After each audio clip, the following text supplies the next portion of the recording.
Facebook অ্যাডের ক্ষেত্রে খরচ কমানোর সবথেকে মূল্যবান জিনিস হচ্ছে আপনার ইউজারের ডাটা।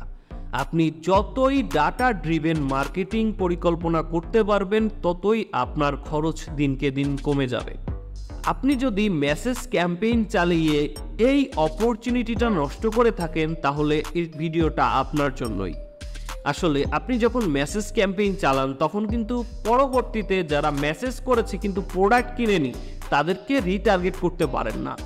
কিন্তু একটা ওয়েবসাইট বা একটা ল্যান্ডিং পেজের মাধ্যমে যদি আপনি একটা অ্যাডভার্টাইজমেন্ট চালান, যারা ওয়েবসাইটে এসেছে কিন্তু প্রোডাক্ট পারচেস করেনি, পরবর্তীতে তাদেরকে আপনি রিটার্গেটিং করতে পারেন ফেসবুক পিক্সেলের মাধ্যমে। ওই কাস্টমাররা কেন প্রোডাক্ট কিনেনি এইটা আইডেন্টিফাই করতে পারেন। আসলে তাদের প্রাইস বেশি হয়ে যাচ্ছে না প্রোডাক্টের কোয়ালিটি আরেকটু বৃদ্ধি করা লাগবে, এই জিনিসগুলো আইডেন্টিফাই করে কিন্তু আপনি পরবর্তীতে তাদের সামনে অ্যাডভার্টাইজমেন্ট দিতে পারেন এবং তাদেরকে আপনার কাস্টমারে রূপান্তরিত করতে পারেন।